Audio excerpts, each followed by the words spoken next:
meant to make money. It is just meant for it to be sustainable. That by the time you're paying, if you had been given 5 shillings, it is still 5 shillings that you pay.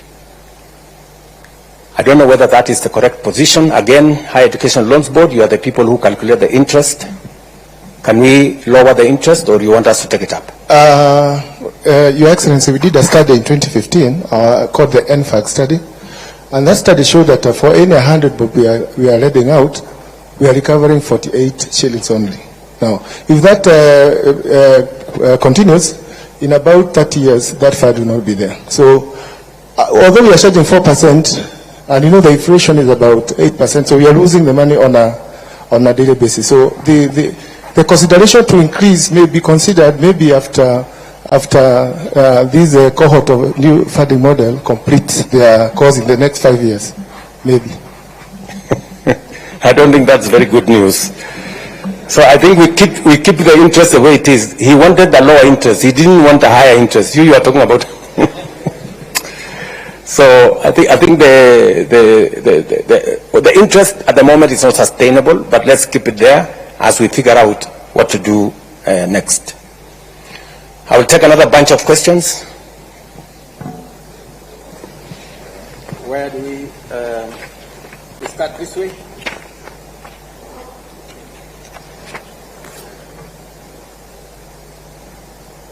Commander-in-Chief, my name is Felix Ocheng. I'm the president of Daystar University. My question was on the variables of the MTI regression analysis. Like the independent variables, like the primary school one went, the high school one went, may not really reflect their level of need. Some of us happen to be beneficiaries of well-wishers right from preschool. Now when we want to gauge our poverty index by the primary school and the high school we went, it might not really reflect our level of need. And as though there are appeals, they are not always successful, and this is to the detriment of our constituents. And again, Your Excellency, I know you've talked about capitation and about maybe trustees owning private and public universities, but I'll give you a case study of Kisii University. They had an influx of students and their facilities were so stretched. Whereas a school like Daystar University, we have a state-of-the-art School of Law and School of Nursing, and these facilities are laying bare, and some of these students could also come and learn with us. Thank you. Thank you very much. Sorry. Okay, maybe I take another. Yeah, maybe this way. Thank you very much, His Excellency. I'm Ongaro Richard from Jaramogi Oginga Odinga University. I have but a question. In the first case, I want to ask the people from the health board. There are 40 years per now, but when we joined, we applied for these loans. And so I'm expected to settle my loan, that is summing to almost 240 plus the interest. I know it can't exceed over 300,000. But today, with the new funding model, how much are these students expected to pay at the end of their 4th year? Another question. You say that the banding began in 1986, but it never sounded like it sounds today. We never knew that these bands existed. Okay, maybe the ideas and the ideologies are good, but the mode of implementation has gone astray.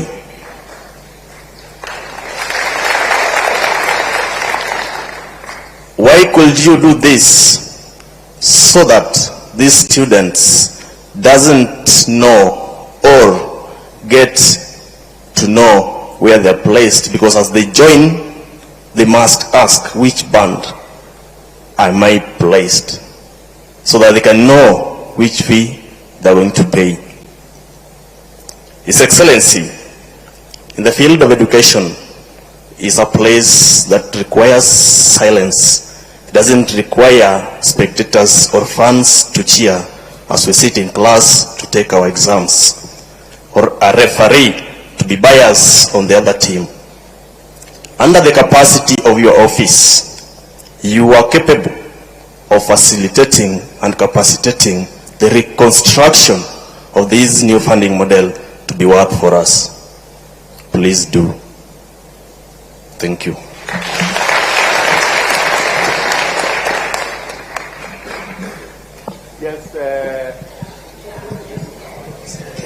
Thank you for this chance. Okay, they are saying too much behind. Maybe after you will come forward here. But with respect to hierarchy, my name is Melody Orimonjeri. I'm from JQuat. I'm also a law student. My question is on late disbursement of funds to students.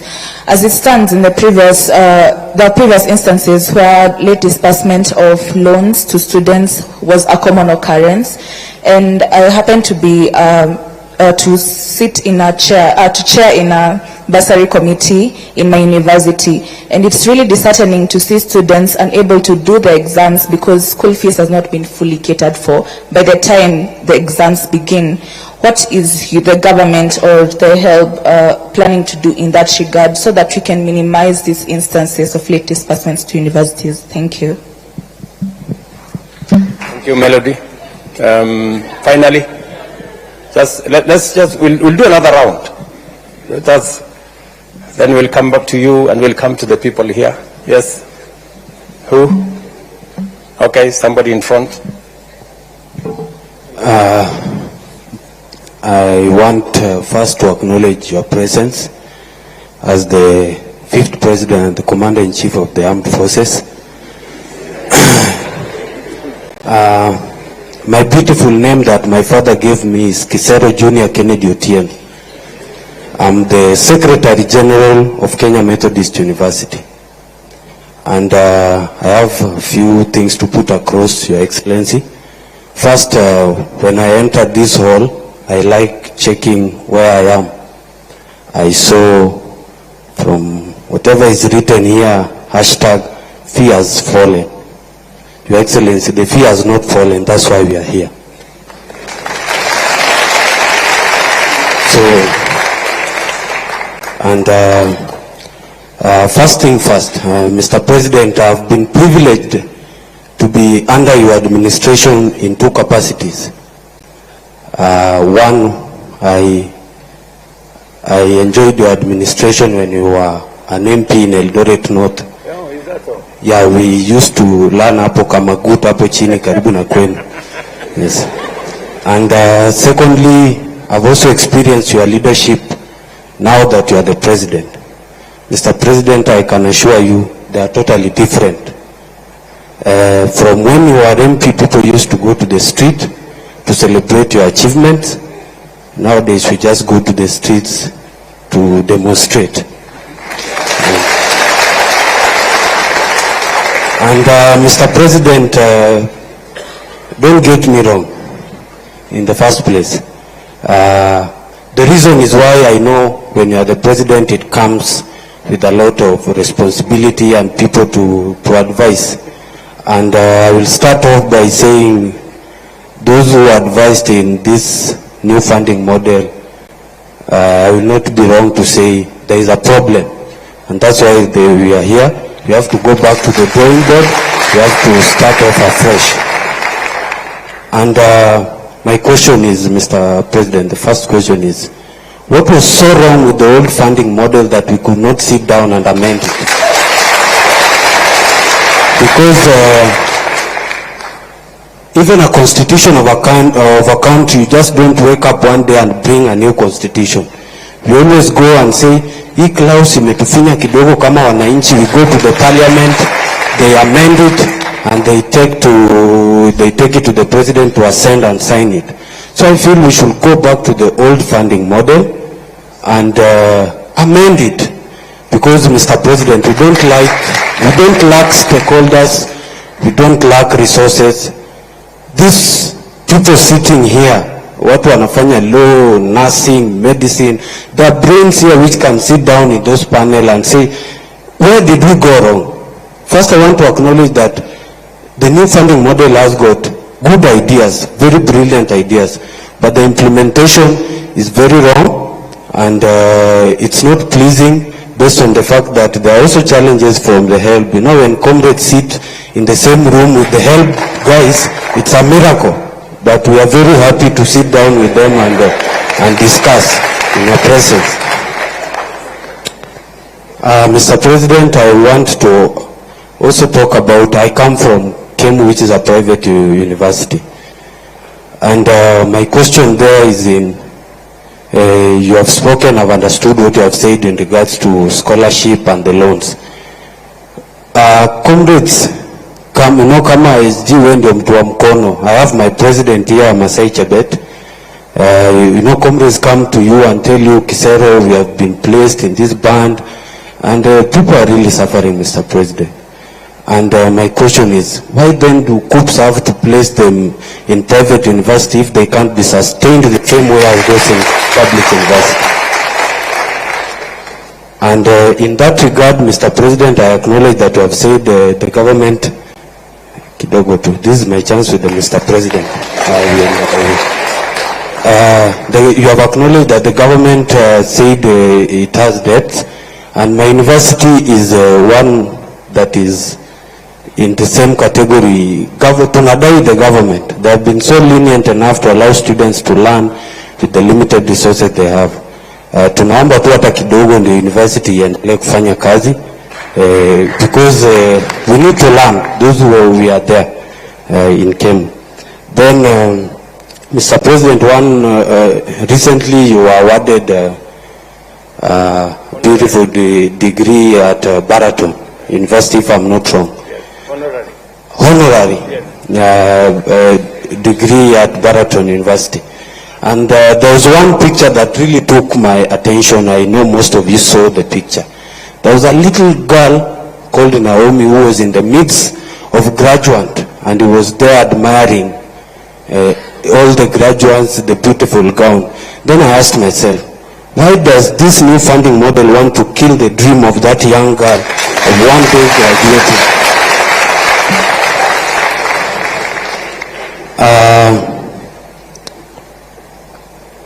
I want to say this, Mr. President.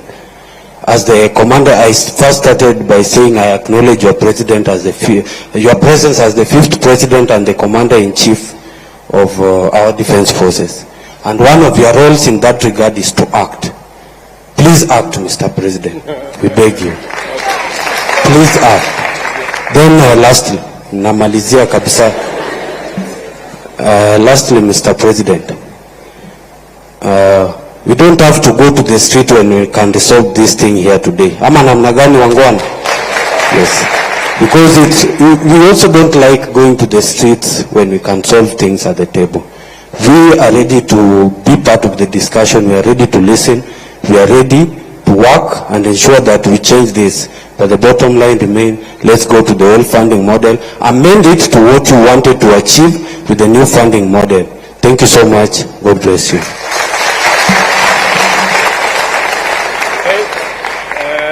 Which way? We are finished with here? Let's go here now. I think we are making one round. We started there, we came here, we came there. Okay, so where? Maybe in front here, or somewhere, yeah. Okay. Your name, please. Asante sana mtukufu Rais. Jina langu ni Brian Waka kutoka Chuo Kikuu cha Rongo. Tunapokusanyika hapa siku ya leo kwa ajili ya kuzungumzia masomo katika vyuo vikuu, mtukufu Rais, hatuwezi soma pasipokuwa na usalama. Tungeomba utupe usalama sisi wanafunzi katika vyuo vikuu. Aghalabu katika kila chuo kikuu tuwe na police bases ambazo zitatusaidia, kwa sababu comrades wanapenda kuona mpira usiku na wangependa wapate usalama. Jambo la pili, Bwana Rais, jambo la pili nitazungumzia uongozi wa wanafunzi katika vyuo vikuu.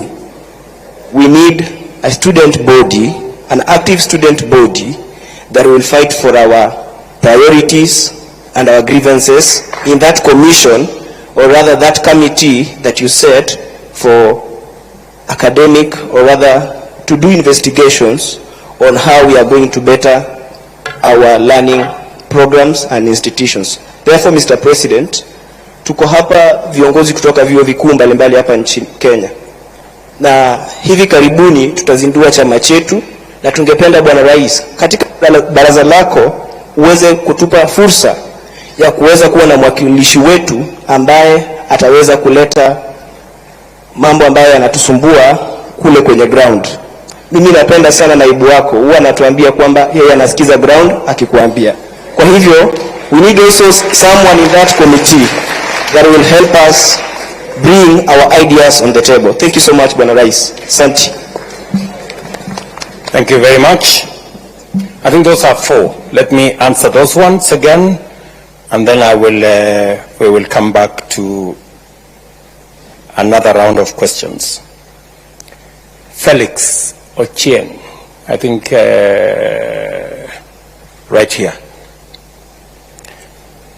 You said that correctly that some of the criteria used in this whole assessment of the funding model is what primary school you attended, what secondary school you attended, and that kind of classification. Let me tell you, Felix, that it's important, because I will tell you that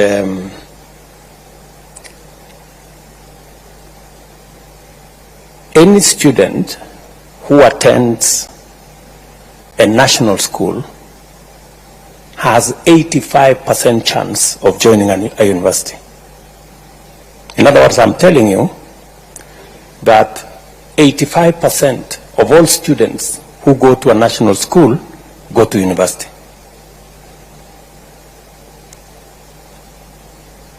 Only 10% of students who go to a day school have a chance to go to university.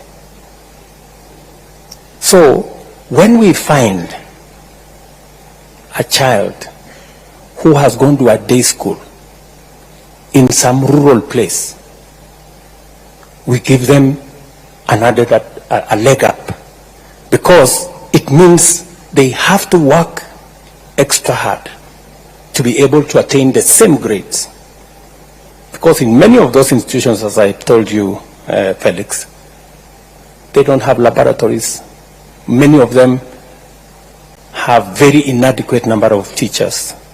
And that is the real problem. So some of these parameters may look small, but they mean a lot in terms of the students. Let me also tell you that, and this is something that really, you know, I know, I don't know how to put it, but only 10% of the children of the poor make it to university. It is very serious. It is something that depresses me. Yeah? Because number one, they cannot afford to go to a national school. They cannot afford to go to a private school. Many of them hardly, you know, they end up in a day school somewhere at home. So this is one hell of a conversation we must have. We cannot continue as a nation to have an education system that shuts out millions of the children of the poor. I don't know how to put it. It's as blunt as that. If you look at the curve of students in our universities, the children of the poor are absent. They are the ones in those 3,500 secondary schools that don't have teachers, they don't have laboratories, they are day schools, they are in those areas. It is the reason why I have asked the Ministry of Education. I am putting 3 billion shillings in Nairobi to build 5,000 classrooms, because Nairobi slums are the worst. Those are the children of the poor. They never go to school, and they are in the city here. P.S., you know that. I have discussed this with the governor of Nairobi. I have discussed this with the MPs of Nairobi. And so many other areas. We need a lot of affirmative action. So, Ochieng, to your point, it is because of that realization that some of the parameters we are using, you know, a child that has gone to a bridge school in Kibra or some school in Lokichogio, you know, it is something for us to consider when we are looking at how to place them. So we will continue to improve on the model. We are not saying the model is perfect, but I think to a great extent it is towards 95% in the right direction, and we will keep improving on it. Mongaro Richard, you have told me that by the end of your 4th year, your loan will be something like 240,000, right? And you are asking me, what will the new guys, what will be their loan after 4 years? It's going to depend on the course that they are pursuing. Let me tell you, Richard, you know, we have to be brutally honest with ourselves. The old model, the differentiated unit model, assumed that all courses were the same, and a course in medicine costs the same as another course in a different subject. The reality that is that it is not. University chancellors are here, vice chancellors are here. I don't know whether university vice chancellors are here. Who is willing to tell us that there is a difference? Yeah? Yeah, they are here. There is a difference. And this model recognizes, this new model recognizes that a course in medicine costs 600,000 to train. A course in education costs 180,000 to train. And therefore, for a student doing medicine, Government of Kenya gives more for the student doing medicine as a percentage, because it costs more to train that student. And if we don't give more to train that student, we will end up with a student who is, with a graduate who is half-baked, because we didn't give them the resources to train the student correctly. That is the difference between this model and the other one. So there is every reason why we have to interrogate this model. Let me ask, any vice chancellor who is willing to tell us, you know, don't worry about kusalimiwa. Sisi wengine tumezoea kusalimiwa kila siku. But you know, the truth is the truth. It cannot be changed. I want a vice chancellor who is here to volunteer. On, yes, Mwalimu, and you say which college you? Your Excellency, I happen to be the Vice Chancellor of Alupe University, also previously a member of the Presidential Working Party on Education Reform, and a member of the party that recommended this model. And we agreed, which tunasemezana, You know, let's listen. You know, we are intellectuals. Yeah. You know, and intellectuals, you listen to reason. Yeah. You know, we are not a mob. We are people who want to reason. And I like what Junior here, Kisero, he said. He said, we want to listen. We want to challenge.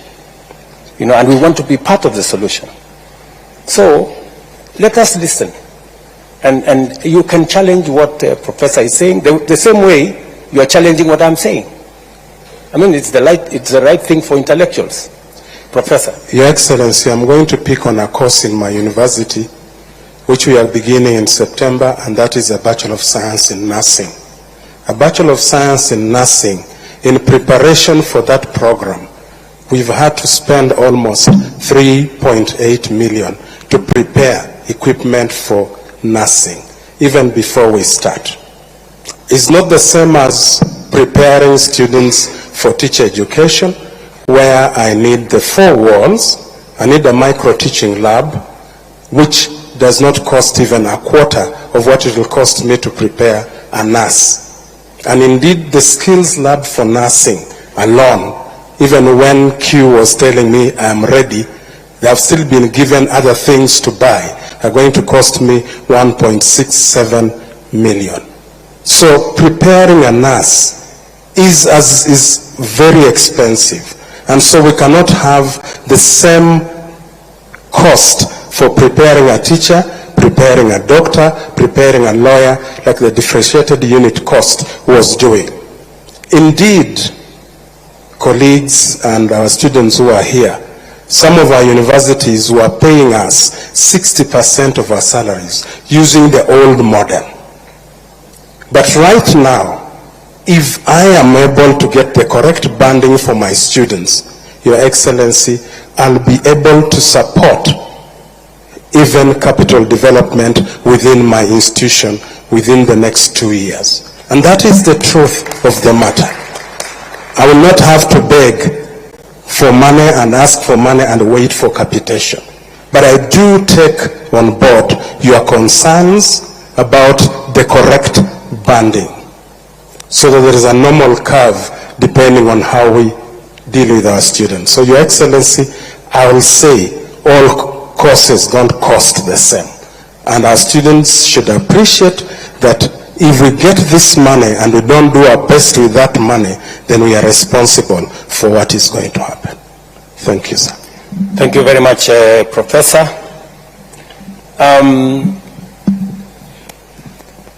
Richard also said maybe there is a problem with the mode of implementation. Maybe there are good ideas, but there is a problem with the mode of implementation. Richard, let me take you back a bit, if you allow me. I have had occasion to sort out 2 other problems like this one in our education sector. When I became Minister for Higher Education, for 19 years, students had to wait for 2 years before you can join university. And nobody wanted to sort it out because it was difficult. Every minister dodged, danced around it, because people don't want to solve problems. It is easy to color problems. Oh, we have a big problem. Talk about the problem. Explain the problem. So, but it's difficult. It's okay for people to talk about the problems. I see many people. There is this problem. The students are being placed in the wrong band. This model is not good. But I have tremendous respect for the people who have ideas on how to solve the problem, on how to come up with solutions. Yeah? So,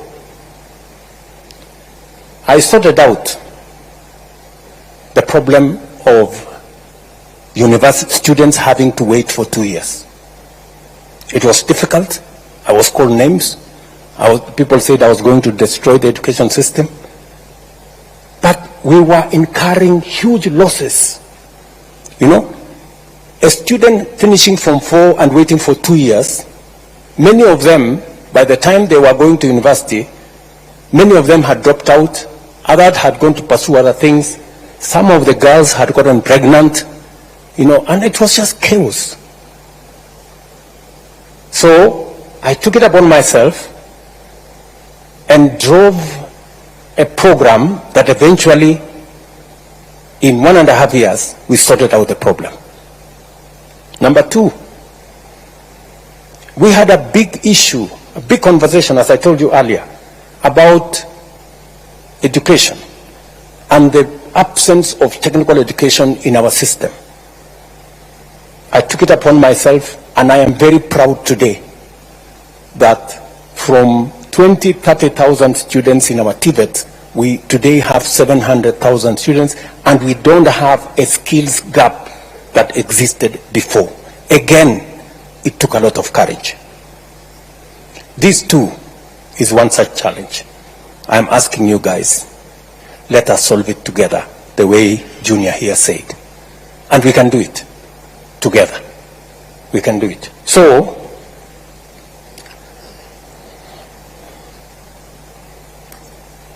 let me combine what, before I come to Melody on late disbursement, let me go with what Kisero Junior Otieno said. He said, what was wrong with the old model? Yeah? Number one. Number two, why don't we amend the old model? Yeah? And number three, why don't we do it together? Junior, let me call you that. You're so right. I will tell you what was wrong with the old model. And then I will tell you what we are doing with the new model and how we can do it together. I don't know even whether it is me to say what was wrong with the old model. The old model was almost destroying our education.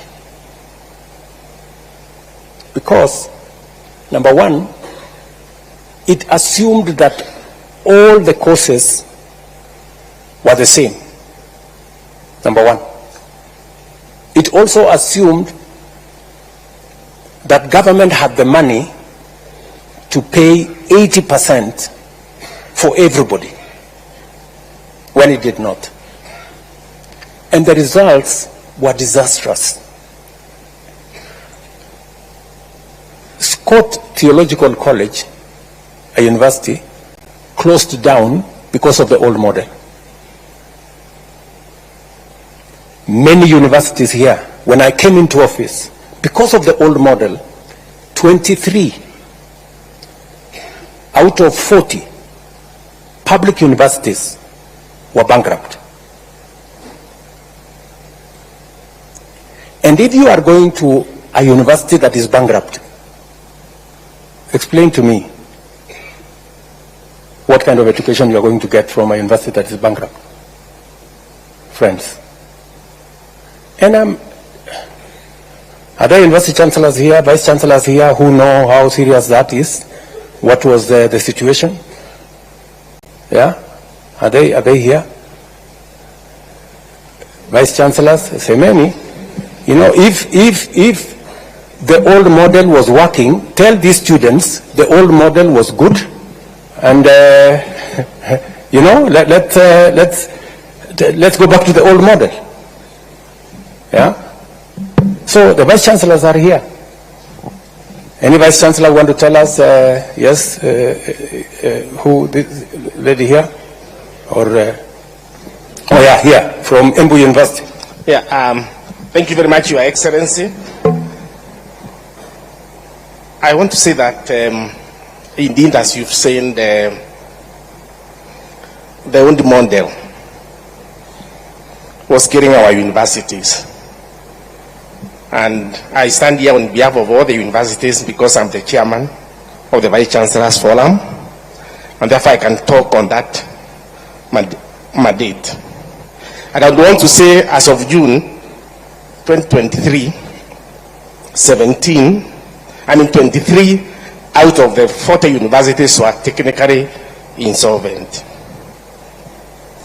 And the round one of this model, which we just started last year, has been able to get many of those universities out of that pit. And we have done simulations, and we have seen in 3 years' time, in 3 to 4 years' time, all the universities will have a turnaround, and we all stop being insolvent. And therefore, I want to say, as Vice Chancellors, Your Excellency, we support this model because it's a model that we see is going to turn us around. For example, I would want to say University of Embu is one of those that would have been otherwise technically insolvent. In fact, in that list, I'm number 17. But I can say, as of now, we are in the positive. And it's only one round. We owned our lecturers because of the old model. When we raised the CMBAs, we could not be able to pay the new salaries. And we owned our lecturers and our staff members arrears for 2 years. And because of this new model, last June, May and June, we were able to pay those arrears for 2 years. So right now, University of Embu is clean. We owe nobody nothing. So it's a model, Your Excellency, we want to support, because you could draw a line, and we would have told you when all the universities will be technically insolvent in this country. But we know now that there is a turnaround, and we are going to get out of there. Thank you, Your Excellency. Let me say this, my friend Junior. The model, the student-centered model, is actually an improvement. In your own words, you said, why don't we improve? Why don't we take the old model and make it better? This is exactly what we are doing. The household contribution was there. It is there in this model.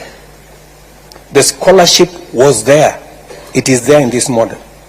The loan was there. It is there in this model.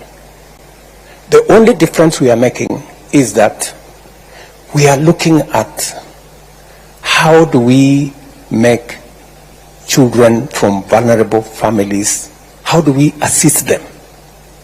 How do we make sure that when we send students to a university, we also give the university resources to make sure they teach the course for which they have admitted the student? It is true.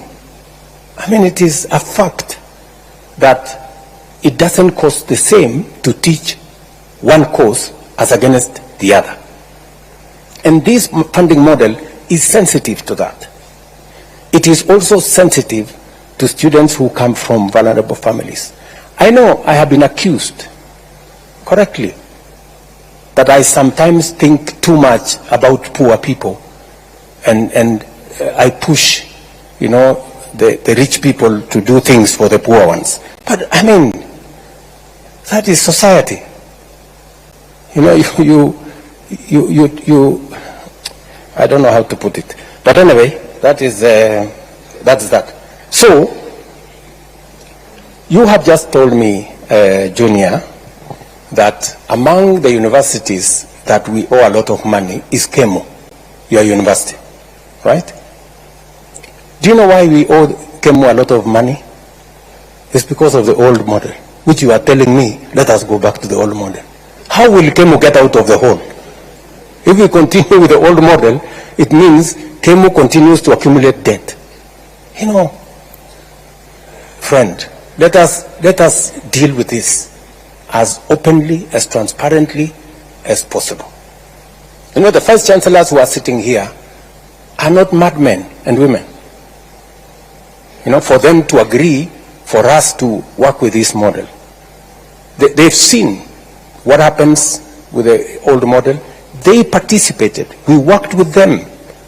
We worked on simulations. We brought in experts to look at, because the one thing we cannot do is to compromise on the quality of our education. The old model is compromising on the quality of our education, because if lecturers are not paid, if material is not available to train our doctors, if workshops are not working to train our engineers, we will end up with the wrong engineers, we will end up with the wrong doctors, we will end up with the wrong teachers, and we will destroy our country.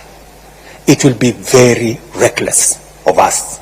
It will be very irresponsible of us.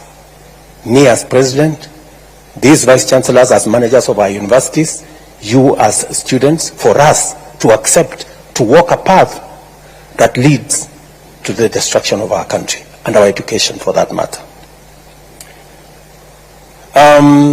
Melody has said, Njeri has said, late disbursement.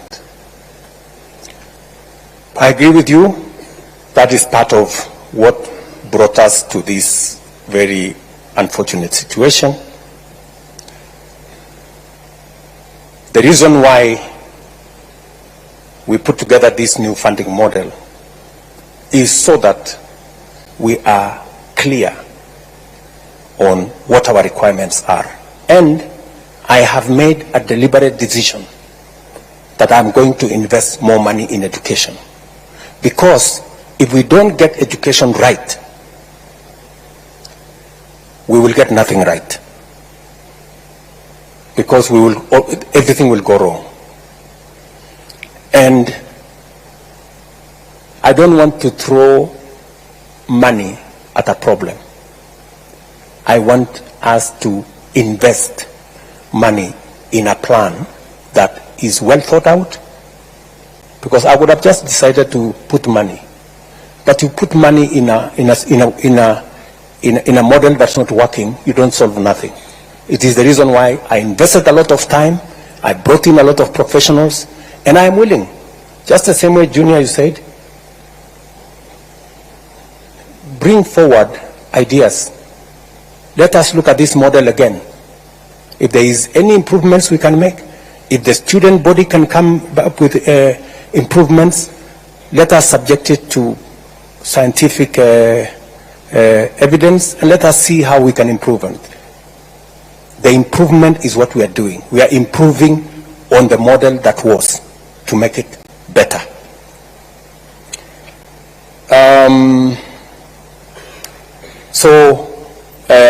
Njeri, we have taken time this time round to make sure that as we implement this model, it is tied to our financial resources. We have clearly identified how much money we need. You know, we based the old model on assumptions, which assumptions were wrong and almost collapsed our education system. This time round, we are using empirical figures. That's why we are feeding them into our budget, so that we give the universities the money that is enough to teach every student for the course that they have been admitted.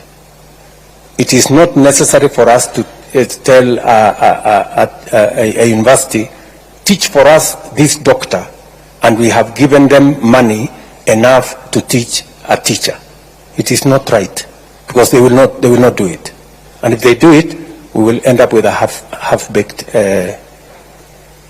graduate. Brian Waka, usalama. Umesema ya kwamba pale university mnataka usalama. Na nakubaliana na wewe 100%. Sasa sijui makarao nikituma hao pale, si mtawashughulikia kweli? I agree with you that sometimes the security situation in some of our universities is wanting, and it is a conversation I can have with the Vice Chancellors. If the Vice Chancellors can give us details of where they need support to make sure that our universities are safe, we are prepared to have that conversation. And if the student body can work with the Vice Chancellors and work with us so that we can identify areas that we can improve security in our colleges, that would be a good thing. I agree with you that an active student body that is representative of the student views and interest is necessary and is important. And I support the democratization of university leadership so that they can better represent the student body. You have also asked me whether I can establish a mechanism where I can directly listen to some of your views. I am happy to do that. If you can tell me what mechanism you want to use to engage with me. I think I have tried to engage with some of the university student leadership. Just make sure that when you come with that leadership that will engage with me, wasiende kusalimiwa kwa sababu sasa wanaenda kuteswa, so we can have that conversation. I think those are the issues so far. I can take another round of I think the lady here is, or there is a gentleman there maybe, or the lady. Okay, the lady here. Thank you, His Excellency. My name is Marceline Mugesi from Muranga University. And mine is a suggestion and not a question.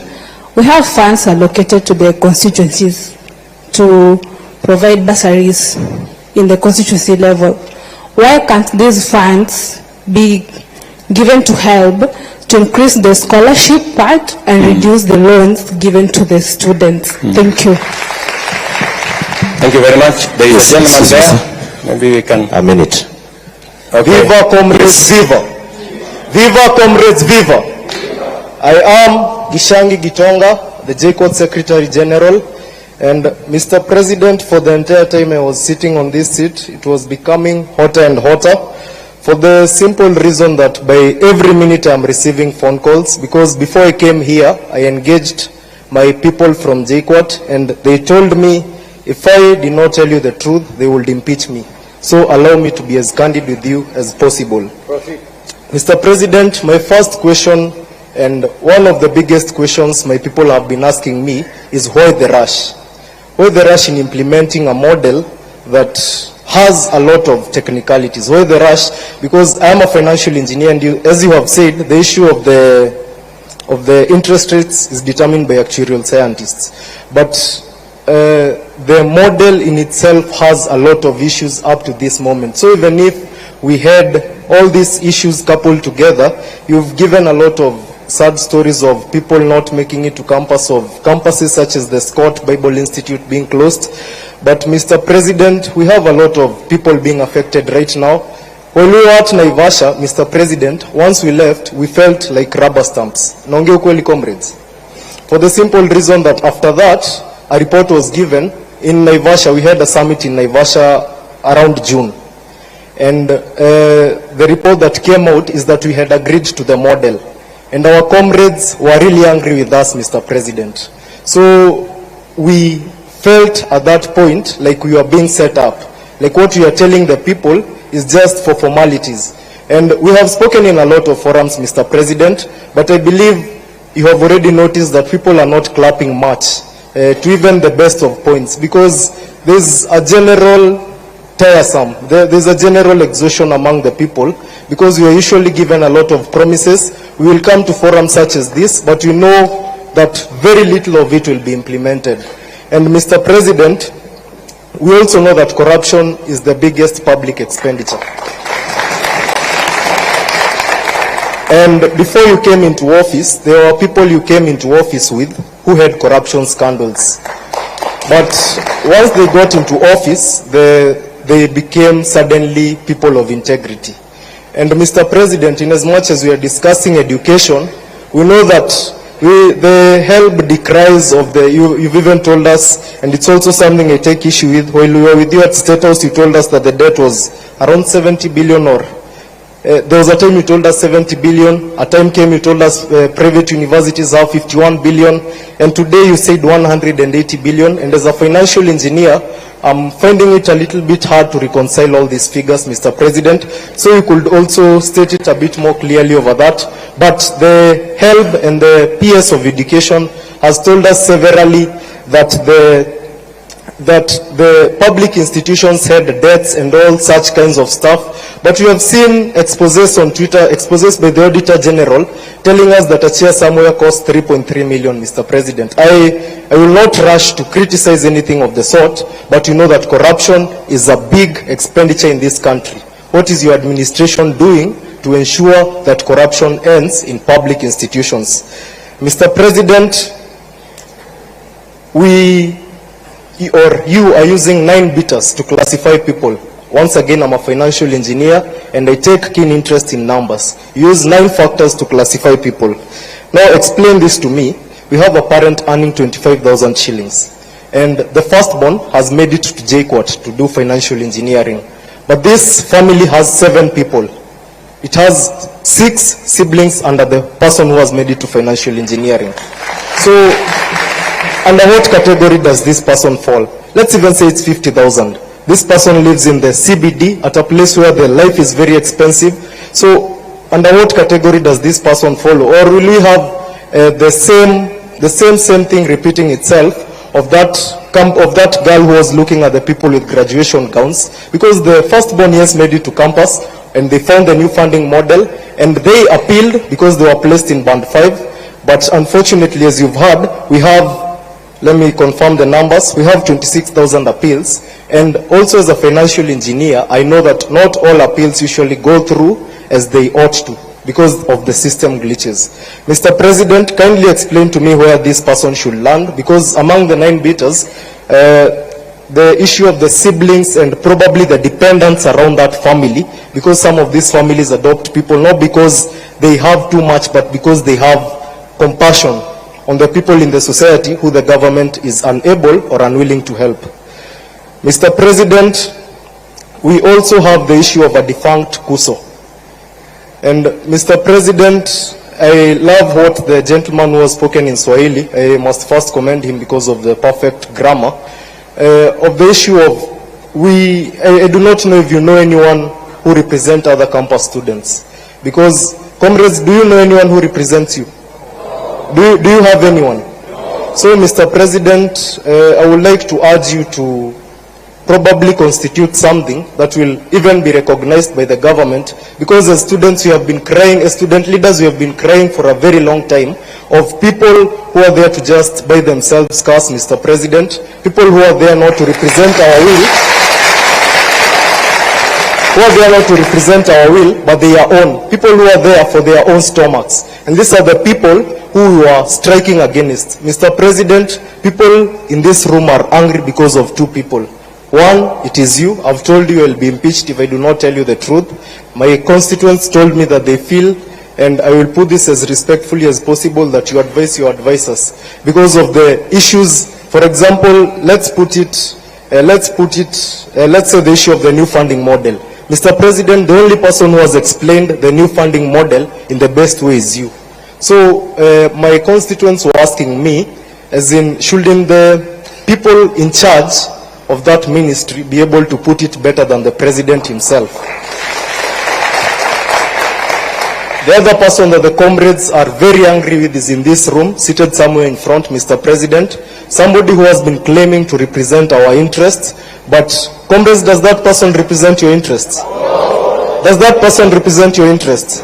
So, Mr. President, if anyone comes to you claiming, Mr. President,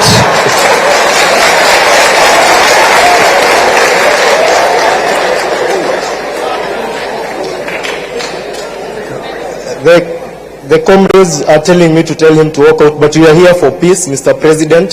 So I would want to put it as straight as possible and to be as brief as a cock on a hen. Mr. President, as things stand, we do not have a representative. Ukweli ama uongo? We do not have a representative unless you enable us have some permanent office to ensure that student leaders are represented, and you ensure that unlike the many government offices we have today, the government will not interfere with the affairs of the students. Mr. President, the lady there has raised an important issue. First, the questions that are here, most of them have been raised by the people around me because they've realized that you might not have a lot of time to speak. Somebody named Karongo Adangwa, the senator of Kiambu County, and by the way, God willing, I will replace him, raised the point of all these monies being brought to one pool. The MC has a bursary, the woman rep has a bursary. Probably if it was not for a very little chance, the chief might be having a bursary. Mr. President, the entire structure that represents us, and by the way, we also feel overrepresented as Kenyans, and that is one of the reasons we are demonstrating, Mr. President. We have 22 CSS, we have CASs, we have permanent secretaries, and all these people have budgets and they have salaries, but I'll put that aside, Mr. President. So these people have bursaries. And then to get a bursary, you must know somebody in the country that we live in. You've said that you feel for the poor. You've said that you are blamed for feeling for the poor, and somebody opined that we are all politicians and we all got elected through public relations. So, Mr. President, if you really feel for the poor, kindly address that issue. We have been with you in several forums, and you've said that you are not afraid to bite the bullet, to take the bull by its horns. Mr. President, the MPs will disturb you. Just a minute. I've been sent by a lot of people. You have cut my time a lot of times. So, Mr. President, these MPs will bring a lot of issues. Somebody said that once you remove the CDF, people will not be vying for these positions because they go there for their stomachs. Ukweli ama uongo? Mr. President, kindly consider that, because that will be a legacy. And actually, if you are able to do that, Mr. President, in 2027, I will personally have no issue electing you. So, Mr. President, address that issue. And finally, Mr. President, I feel like there are a lot of discrepancies in what in the numbers that we are being given. For example, you've said that the professor from Alupe, who proposed the new funding model, has spoken about the person doing teaching, the other one doing law, the other one doing medicine, paying the same fee. But we are student leaders here and we are students. Is that the truth? No. Under the differentiated unit costing, does a teacher pay the same amount as a doctor? So, Mr. President, we kindly ask that such small things be reconciled, because these are the things that make people strike. Probably in Naivasha, the HELB did a lot of good work, but as I said in the newspaper yesterday, the Daily Nation, you could go through it. I said that you might be doing a lot of good work, but your communication team is very bad. So, Mr. President, for the little good work that you do, ensure that you know. And last but not least, there are students who defer, and also help me on this issue. We have students who deferred in 2022, but they have come back right now. I feel that it will be very unfair for these students to be classified under the new funding model, Mr. President. And they are a lot. And they have sent me with their cries, Mr. President. So I stand here as a representative of my people. Kindly address those concerns. Thank you. Thank you. We have taken already two from this side. Let's take, I think the final two from there, and then from here.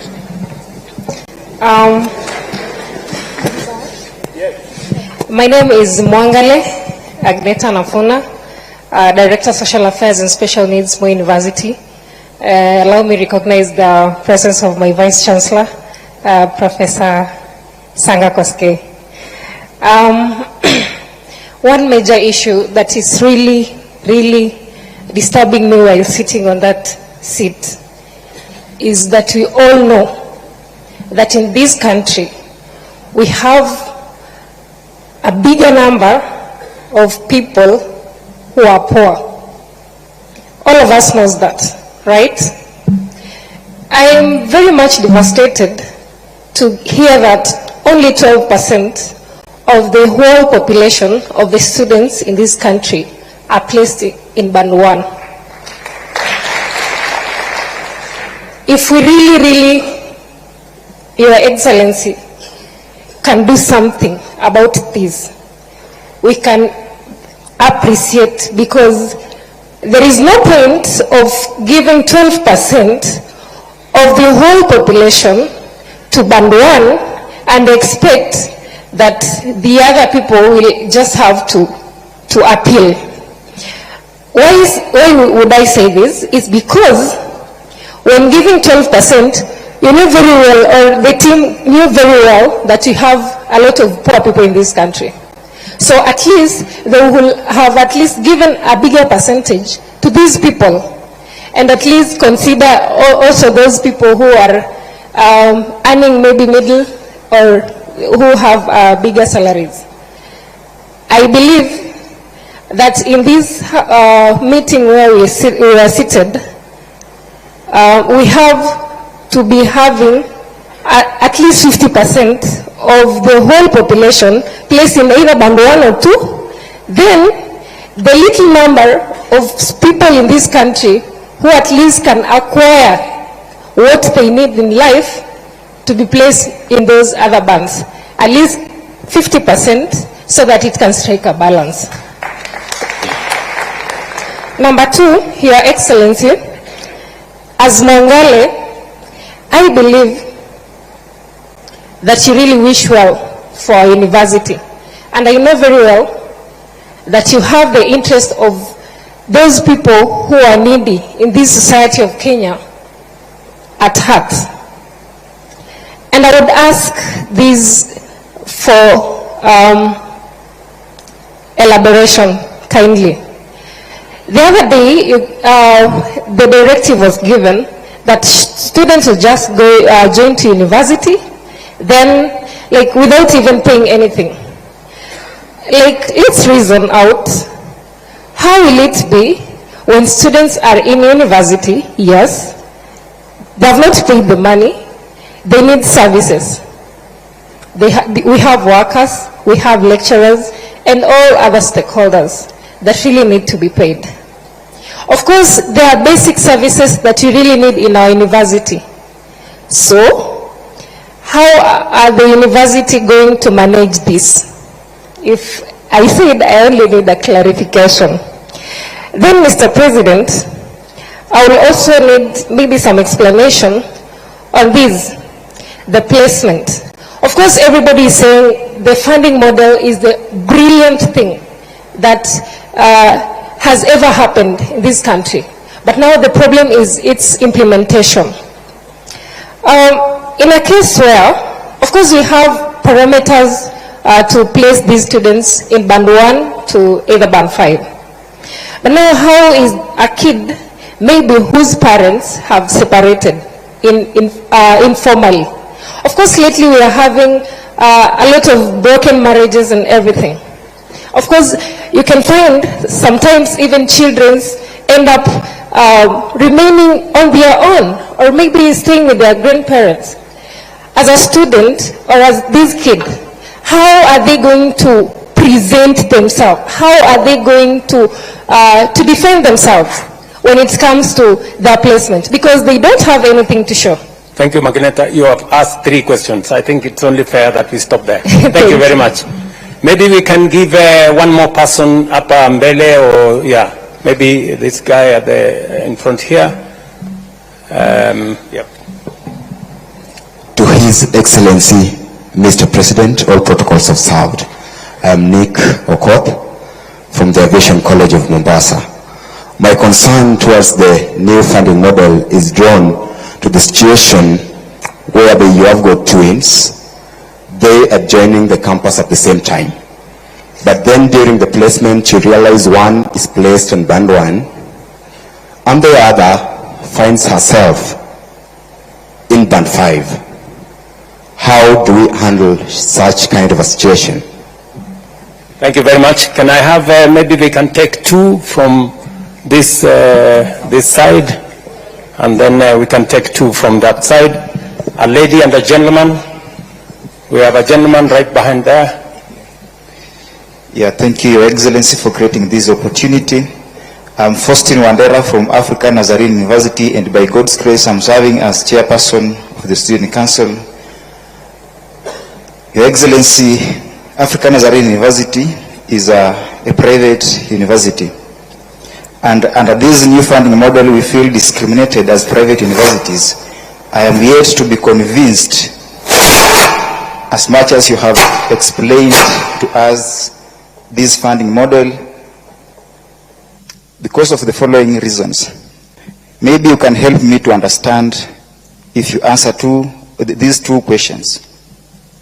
If the government decides to offer scholarship to the students to go to private university, is it that the scholarships are being offered to the universities or to the students who are Kenyans and they have a choice to go to the private universities?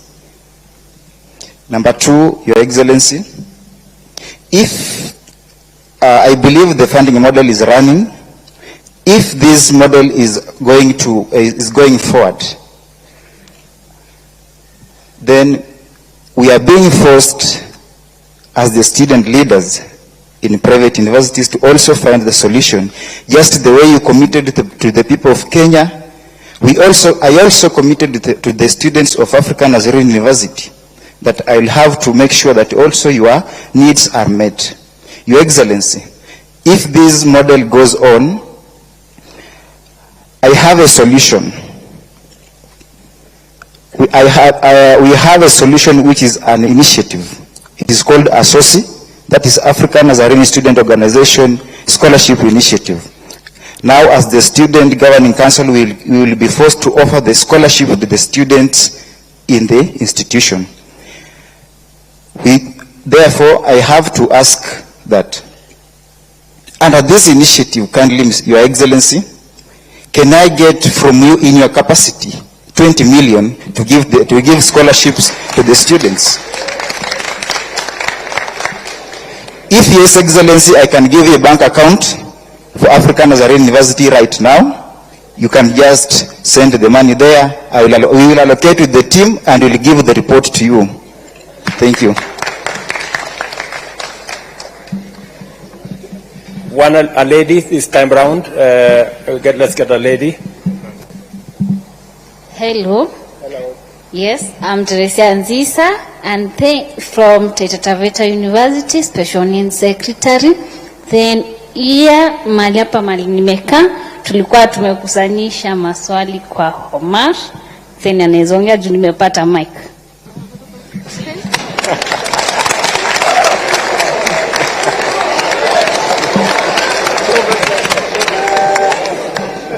Comrades wisdom, comrades power, comrades viva. Vice Chancellor's high. Your Excellency, I have a few concerns concerning the new funding model and a few things related to the university, higher education funding. And I'll start right away by talking about the students who do the intra-school transfer. Once comrades, the Form 4s, or a student is done with the Form 4 education and therefore the COOPS portal is open for application of the courses and the universities, they are not aware of which courses. They are not aware of maybe which courses to apply for, and therefore they opt for any course. And they believe that on reporting to that university after the placement, they'll get to change their courses.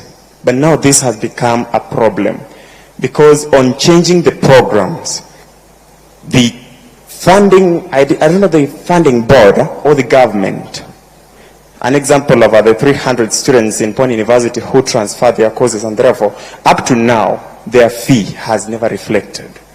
And I have a problem with why should the entire cost of the program reflect in a student's portal instead of the household obligation? The household contribution. Now you get we get to know that the government, due to failure to release the funds to the universities, these students are not able to do their exams. These students cannot access the university services. These students are held back from enjoying the privileges of the university, just as other students. I'd really love to hear you respond to that. Secondly, in Naivasha, with the PS, though she gave you a contrary opinion or conclusion, she told you that we agreed to everything and we said that the model is really working, which was not true. Actually, we told her that for this model, if we have to stick to the new funding model, let us do away with band 4 and band 5. Because these are the problematic bands. They are the bands that are creating so many problems to the parents. In Pone University last week we had students joining, and majority of them came with their parents. So you find that we are helping in the admission process, and the parent is coming thinking that I'm part of the administrators, crying that, oh, my student is placed in band 4, like my net worth is 0. What should I do? Na anatoa machozi. Really, Mr. President, I thought this government is for mama mboga and mtu ya boda boda. So what do we do to search, or rather to help such parents and students? Number 3, you said that if students can propose better ideas to make this model work, then I'm a social scientist. I can offer one. Now that my wise colleague there said that we have so many bursary kits in different dockets, starting from the MCA up to the presidential. Your office also has a bursary. I don't know if that is true, but you know it yourself. So if we can constitute it into one kit and make education completely free, or reduce the cost of programs, that will be very appropriate, and this model will work. Number 2, I asked myself, now who sits back and decides that now this program is going to cost this much? Who? I think the Vice Chancellors and you know better. Do we have a fixed figure that should be the lazima tu cost of the program? For example, medicine should cost this much, so we can reduce, right? So if we have a reduced cost of programs, and let's say, for example, you have those, maybe the impossibility of band 4 and 5 being done away with, now we have band 1, 2 to 5. We have students in band 1 paying nothing, band 2 paying nothing, band 3 paying something, band 4 paying something a little more than those in band 3, and band 5 paying that way this model will work. Mr. President, I can assure you. Thirdly, we've talked about the corruption in the institutions. We have this seat. Mtu akikwambia this seat costs $1 million. That's crazy. We have this thing called a procurement act or procurement something.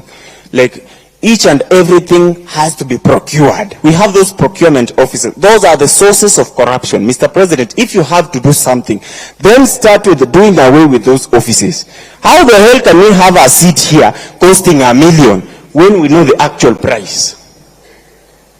So can we have the procurement act done away with?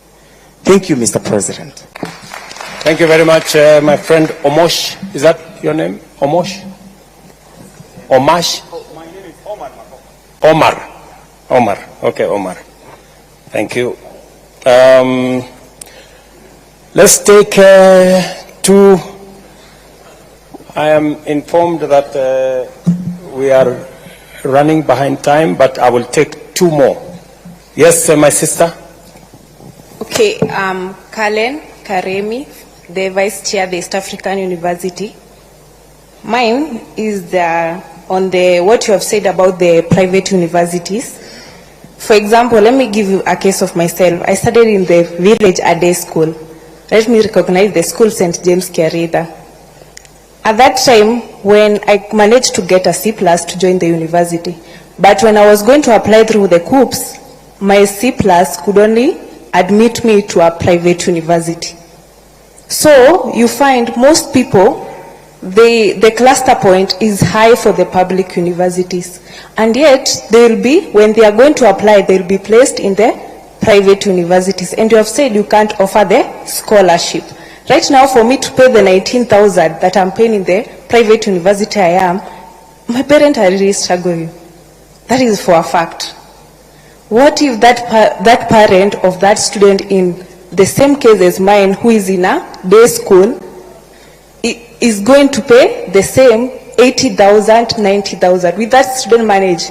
That the student can't manage, because the cluster point for the public university are that high. So what are you going to do about the cluster point? And then I'll go to question on the burden.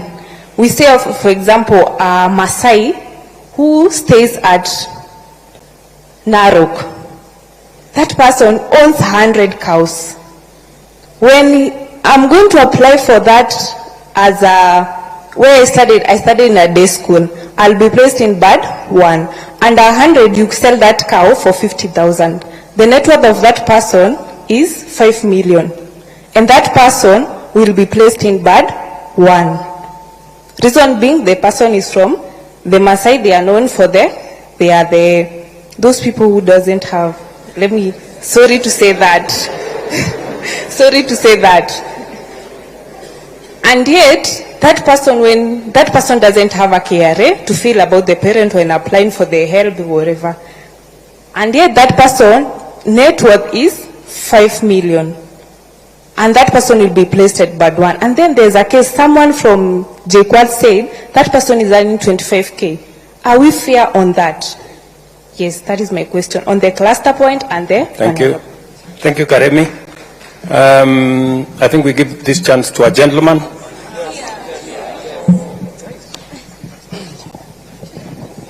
Thank you so much.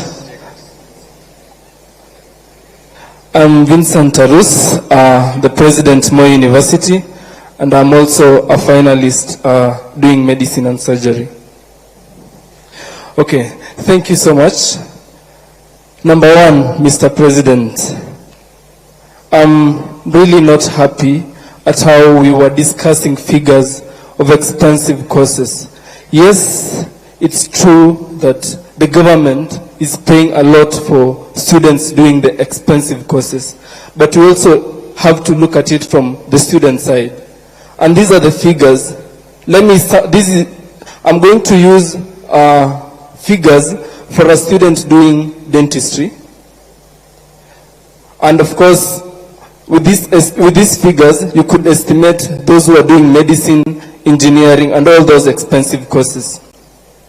A student in band 1, the one who is very vulnerable, is going to pay 39,000 shillings. Remember that at the moment, we are paying less than that. We are paying 32,000, 33 up to 40, and now a student in band 1 is going to pay 39,000. My cue, the conception of the new funding model is on the basis of assisting the poor. Number 2, a student in band 2 is going to pay 78,000 shillings. A student in band 3 is going to pay 156,000. A student in band 4 is going to pay 234,000. And a student in band 5, 312,000. Now, already we can see and have the impression that expensive courses, or rather, the courses that are expensive to offer will only be for the rich. Because we can all agree that a student in band 2, band 1, band 3, and band 4, they are all poor. Now, who are going to afford these courses? Mr. President, when we had a meeting at State House, You said that you're going to put a ceiling over which the vulnerable are going to pay. Yes, that is only going to sort those who are in band 1. I'm assuming it will be way less than 39,000. Now we have sorted those ones. What about the majority? Because, Mr. President, the majority of students are in band 4 with a figure of 47%. If I can use figures of last year's group. These are the figures I got from HELB, that of 113,000 students who applied, 47% are in band 4. And I can use as a case in my school, Mr. President. We have students who, up to now, they were just allowed to do the exam without paying fees. But really, the truth is, they won't be able to pay these fees come end of year examinations. And what will be the fate of schools that we are so much trying to salvage? We are going to have so many dropouts, Mr. President. And these figures I'm using is for the School of Dentistry. Now we have the School of Engineering and the School of Medicine, the School of Nursing. I thank you, Professor, for the figures, but the figures are too high, and this dream is only going to be for the rich. Now, Mr. President, because we value consultation, I'm going to propose an affirmative action that we have to scrap off the idea that these courses are for the rich. If these courses were for the rich, Mr. President, I don't think you'll be standing there where you are right now. And I don't think all these dignitaries will be seated there where they are right now if these courses were for the rich. Now, allow me to propose an affirmative action that we give more scholarship to these courses so that everyone can be able to afford. The children of the peasant farmers, the children of the poor, the mamamboga, that this administration was built in, allow us to have something, allow them an ability to dream of these courses and pursue them. The issue of loans, Mr. President, that has been spoken about enough. The reason why we are rejecting this new funding model, Mr. President, is because we feel the burden of loans on our backs at the moment. I could only imagine those who would join after us and the generations to come. Yes, you said, Mr. President, that it is better to have loans and educated than not having loans and educated, and not having loans and non-educated. But those are not the two options that we have, Mr. President. We can have a discussion of how we can balance both, so that we can come up with a system that values everyone, a system that accommodates everyone. And until then, Mr. President, allow me to reject this new funding model respectfully. Thank you very much, Mr. Tarus. I don't know